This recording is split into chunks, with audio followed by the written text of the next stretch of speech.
Frères et sœurs de l'Église de la Bonne Nouvelle et de toutes les autres églises sœurs de l'Église universelle, mes frères et sœurs des États-Unis, du Canada, de la France, du Brésil et du Chili et tout l'autre pays dans le monde. Moi, salue notre effort dans le nom de Jésus-Christ.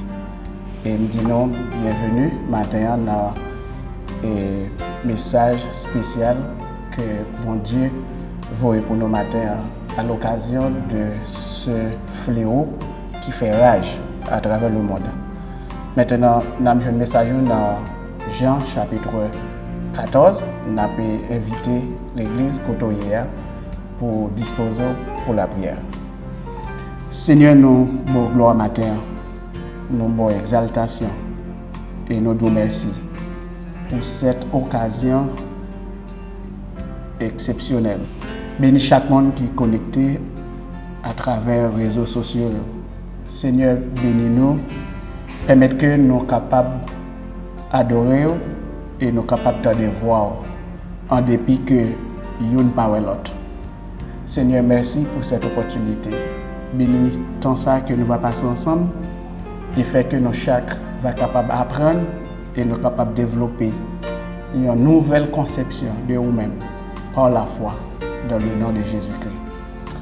J'aimerais dire nous joignons un message parole nous matin dans Jean chapitre 14.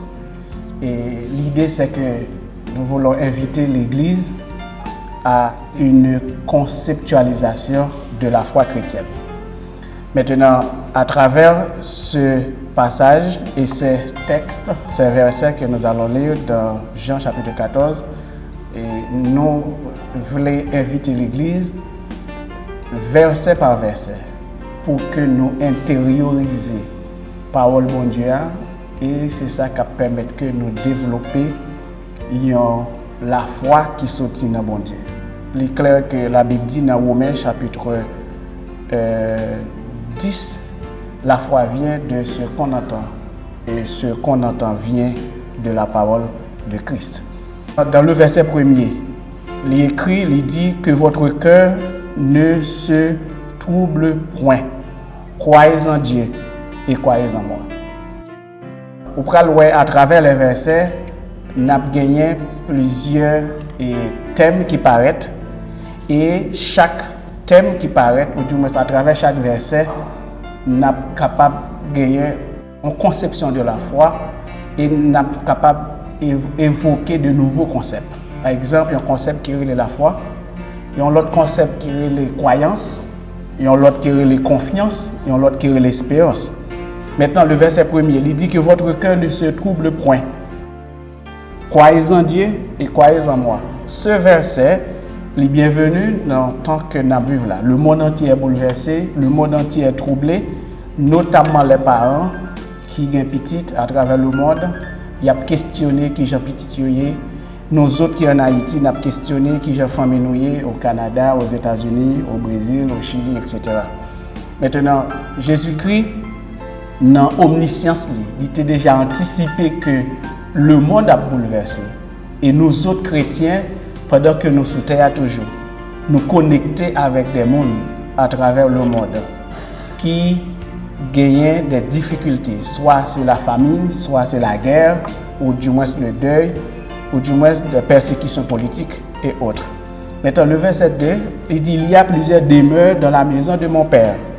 Si cela n'était pas, je vous l'aurais dit, je vais vous préparer une place. C'est-à-dire, Jésus-Christ, bon Dieu, dans le plan que il gagne pour nous, comme petit, comme l'homme, il a l'autre place qu'il a préparée pour nous.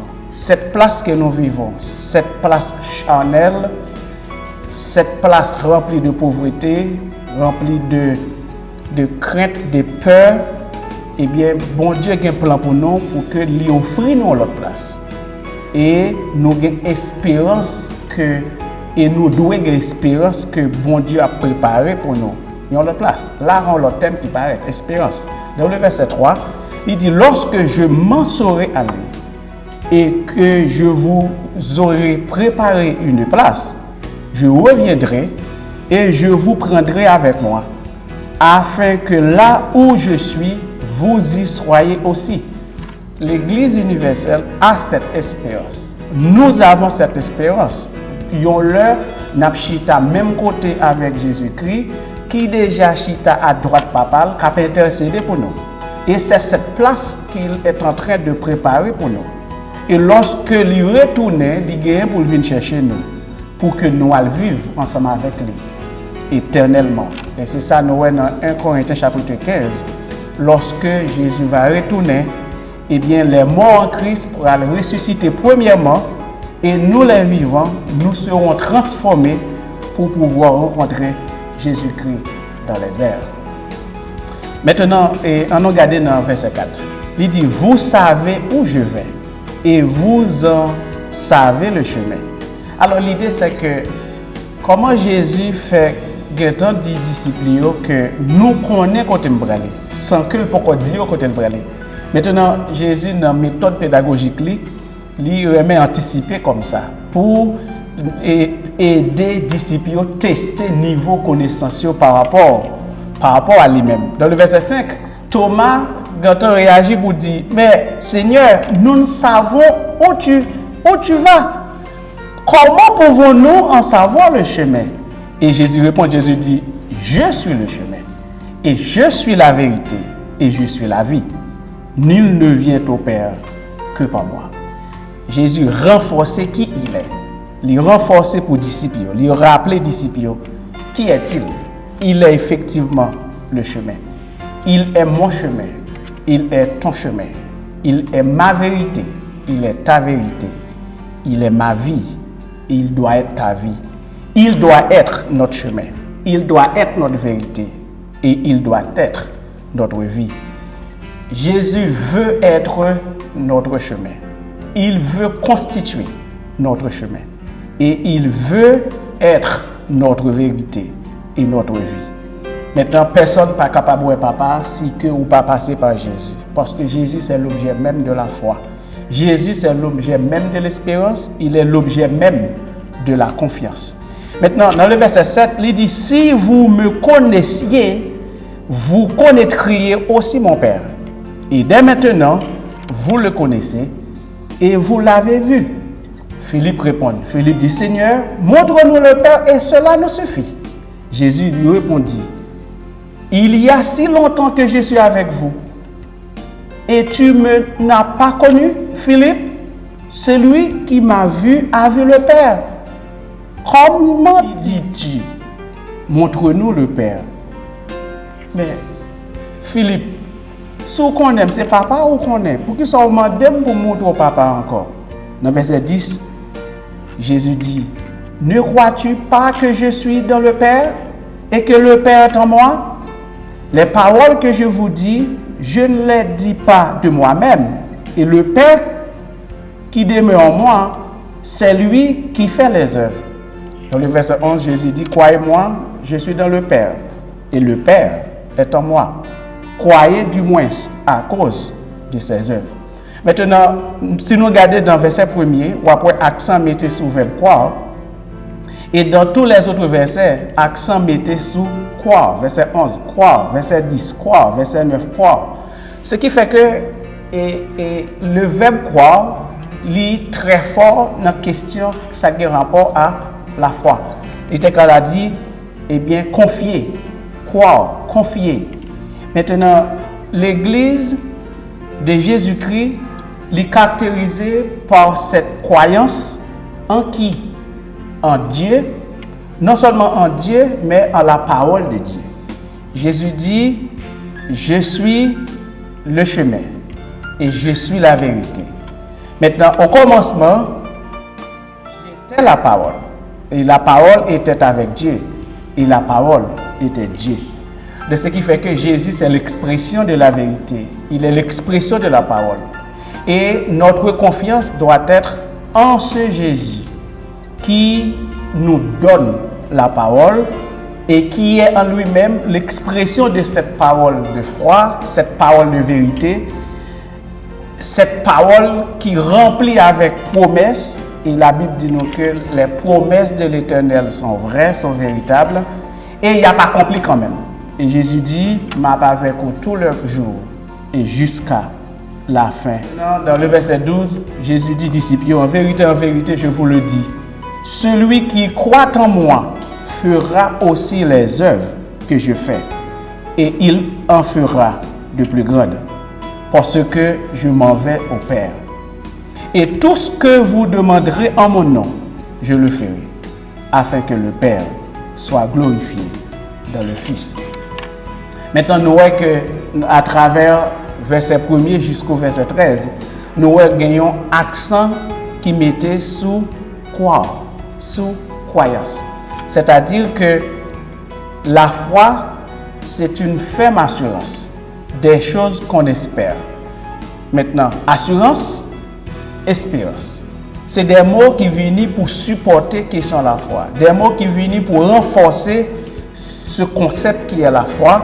Et ce sont des mots qui viennent en appui pour que nous soyons capables de comprendre qui ça la foi est. La foi, c'est une ferme assurance. Une assurance ferme, mais aussi, l'autre mot qui apparaît, c'est une démonstration des choses qu'on ne voit pas.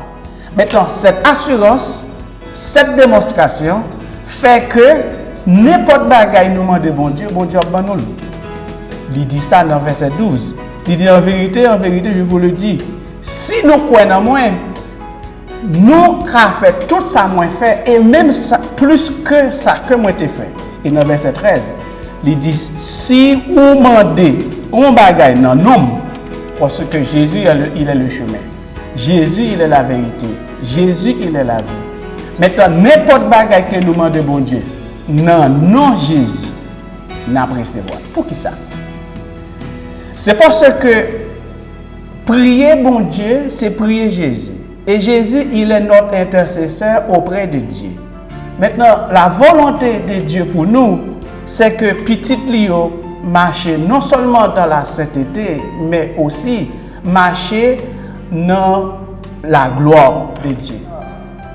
Lorsque nous croyons, nous invitons l'Esprit de Christ pour vivre dans nous.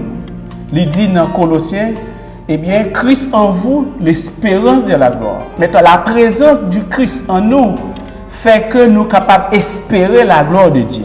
Ce qui fait que, dans le verset 13, il dit, tout ce que vous demanderez en mon nom, je le ferai. Maintenant, lorsque nous demandons bon Dieu en bagaille, bon Dieu fait, ce n'est pas parce que nous gagnons en mérite, dans le sens que nous tellement fait bagaille bien sur terre. Dans le sens que nous tellement bon monde, n'importe ça nous demande bon Dieu ben nous. Non, l'idée c'est que bon Dieu prend plaisir lorsque lui ou petit lui a marché de succès en succès et de progrès en progrès. C'est-à-dire lorsque bon Dieu exauce prière petit lui, bon Dieu prend gloire et bon Dieu glorifié dans ça.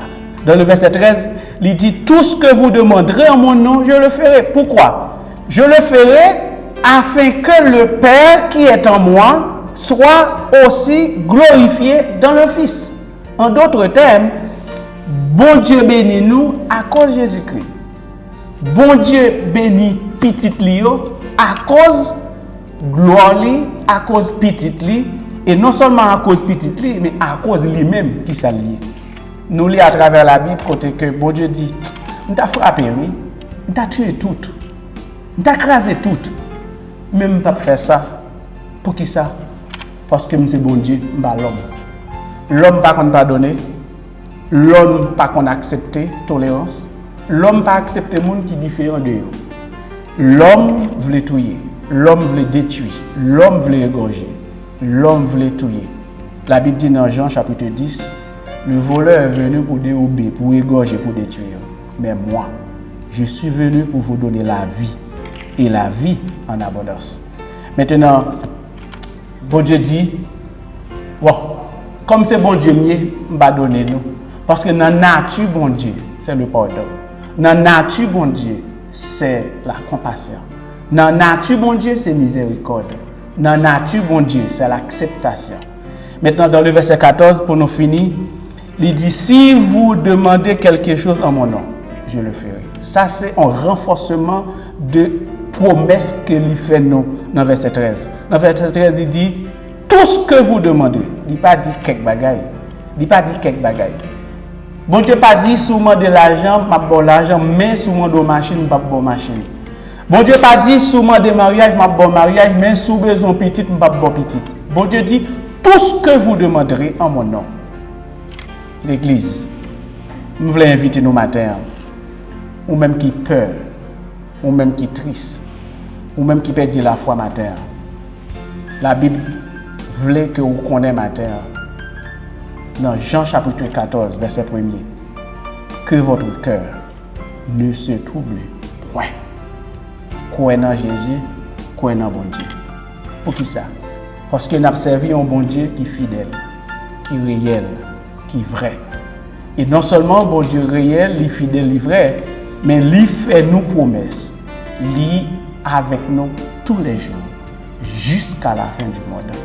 Non seulement pour promettre nous que lui est avec nous tous les jours jusqu'à la fin du monde, mais lui dit nous, lui donne nous droit ça en tant que petite lui, lui donne nous privilège ça en tant que petite lui, et lui donne nous autorisation ça en tant que petite lui, pour que nous demandions n'importe ça que nous avons besoin. Mais non, il n'a pas recevoir. Pour qui ça n'a pas recevoir? Afin que le Père soit glorifié. Est-ce que vous croyez matin, souvent de mon Dieu guéri, ou à guéri? Est-ce que vous croyez matin, souvent de mon Dieu pour guérir de n'importe maladie que vous guérir, qui fatigue? Est-ce que vous croyez que mon Dieu peut guérir? Est-ce que vous croyez que mon Dieu est capable de guérir? Ou bien est-ce que vous croyez que mon Dieu a volonté pour guérir? Ou bien est-ce que vous croyez que mon Dieu prend plaisir dans guérir? Ou même matin qui soif? Ou même matin qui rasé, ou même matin qui a dette, ou même matin qui pas travail, ou même matin qui fait un business, ou même matin qui a subi persécution. Est-ce qu'on croit sous prier bon Dieu a répondu? Est-ce qu'on croit souvent de bon Dieu pour faire une intervention dans la vie ou que lui a fait? Non seulement est-ce qu'on croit le café, mais est-ce qu'on croit que souvent de bon Dieu ça l'a fait pour vous? Ou même matin qui ça fait longtemps qu'il a cherché en petite. Bon Dieu, t'es bon au mariage, il est bon madame, il est bon mari. Vous te priez, vous te jouez madame, vous te jouez mari. Mais pour qui ça ou pas quoi quelqu'un bon petite? Verset 13. Tout ce que vous demanderez, quel que soit son demandé, mais non, la fait. Pour qui ça la fait? Parce que bon Dieu joue une gloire lorsque il bénit petit. Bon Dieu joue une gloire lorsque il pardonne petit. Et bon Dieu joue une gloire lorsque il bénit petit. Et dans le verset 14, nous finissons là. Si vous demandez quelque chose en mon nom, je le ferai. Mais c'était tout pour nous prier. Seigneur, nous te disons merci. Parce que tu es le chemin. Et tu es notre chemin. Tu es la vérité. Et tu es la source de notre vérité. Et tu es la vie. Tu es la source de notre vie.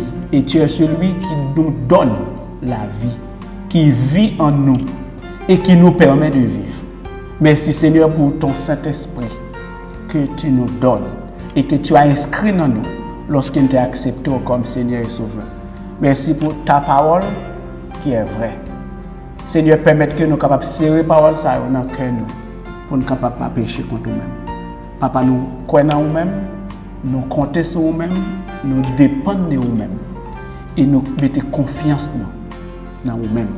Qu'on a fait n'importe quoi pour nous-mêmes lorsque nous croyons. Seigneur, tu as dit dans ta parole, tout est possible à celui qui croit. Seigneur, nous croyons et non seulement nous croyons, mais nous confions en nous. Nous bénissons, nous exaltons et nous bonne gloire. Au nom de Jésus, nous prions. Amen et Amen.